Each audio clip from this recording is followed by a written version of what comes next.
Hello YouTube. I am back again. I told you I'd be back today. I kind of wanted to make another video on the car I'm selling, my baby. I kind of wanted to express to you guys like what makes this car so special to me and enthusiasts of Volkswagen people, MK3 specifically. Or Mark 3s, however you want to say it. But here she is. She's all pretty and blue. Like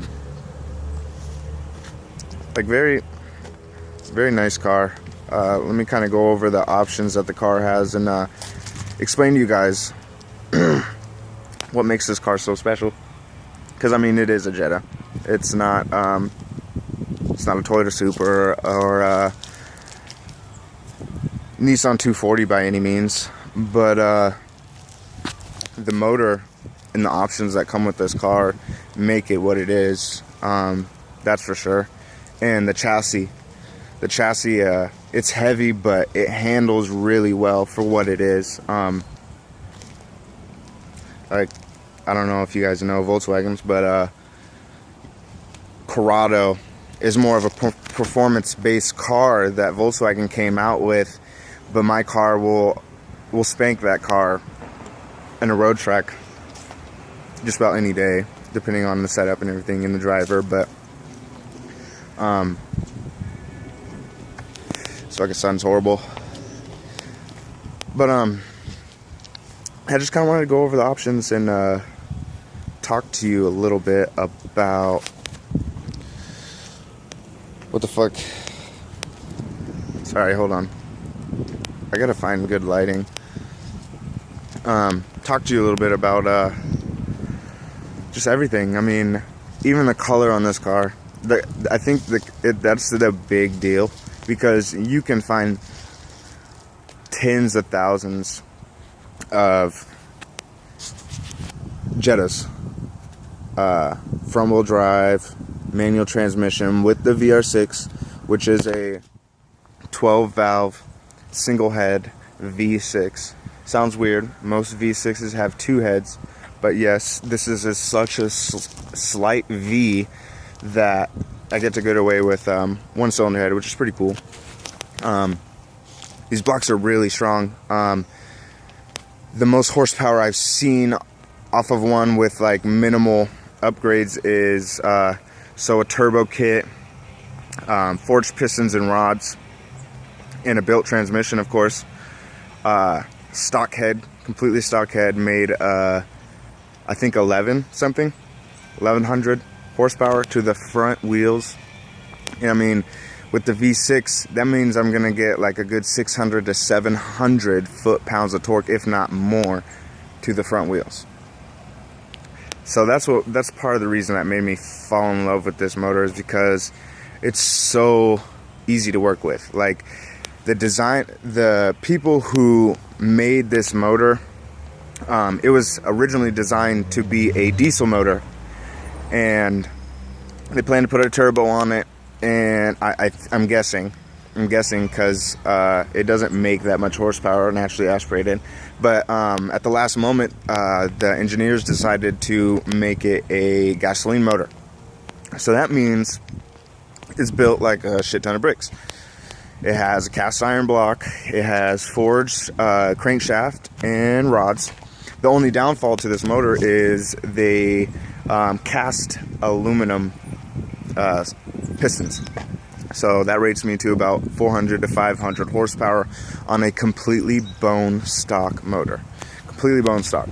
Well, of course, with bolt-ons, which is a bolt-on turbo, injectors, and an ECU chip. But with just minor things, this car can be really fast.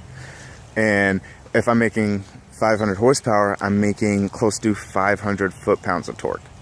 It's not a Honda, guys. Like, it's it's definitely not a Honda, guys. And the cool thing, another cool thing about this is the color of the car. Like, I don't know if you guys can tell, but You don't see those.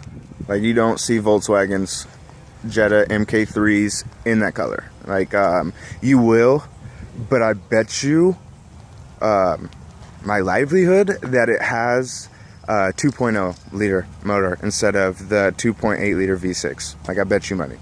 That's what makes this car so rare, and it might even be an automatic. So the fact that mine has the paint code, has the motor, well, has the actual trim level of a GLX, which means heated seats, leather interior all around, heated side mirrors, power everything besides the seats,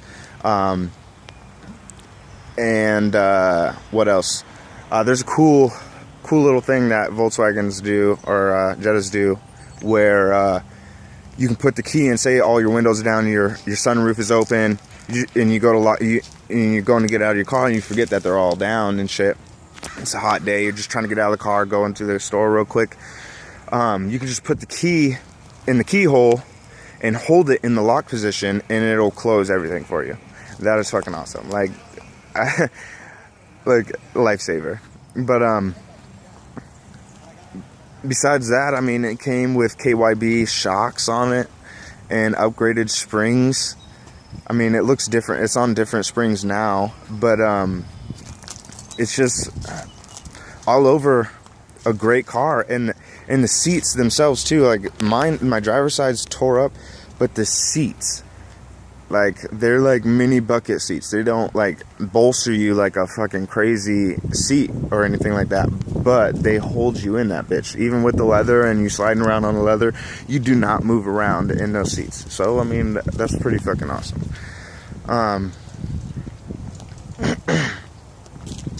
And like I said in the previous video, there's less than 1,000 of these cars. There's less than 1,000 of this car that I'm looking at right now, and that says a lot. Like, when you look at old cars, like let's say a Mustang 429, they made, I'm pretty sure, less than 1,000 of those. Those go for fucking dumb money. They go for stupid money.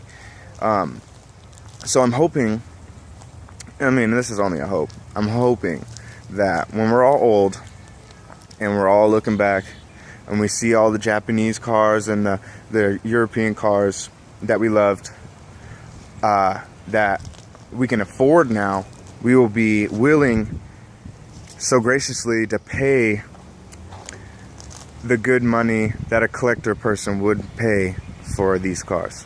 That's really what I hope for. When you look at a 240, like, there's no way that a 240 coupe, sorry, it has a broken window. Yeah, a tree fell on that bitch too. There's no way that a 240 coupe, completely stock, when I'm 50 years old, 60 years old, isn't going to be worth good fucking money. Like, there's no way. Especially with the following that all of the European and Japanese cars are gaining in the last like 10 to 20 years. Like, there's no way that our cars won't be worth that much money. That's why I'm so that's part of the reason why I'm so torn on getting rid of this. And another thing is, I saw this car in high school. Like, I'm 23 now, about to be 24 here in a few months. When I was 16, 17 years old, I was walking by this car, like, every day on my way home from school. Every day I would walk by this car. And I remember specifically, I was walking with one of my old friends, Eddie, and this kid, he had a Jetta, a green Jetta that drove by, and it had a loud exhaust, and it sounded kind of cool to me at the time. And here, let me pick this up.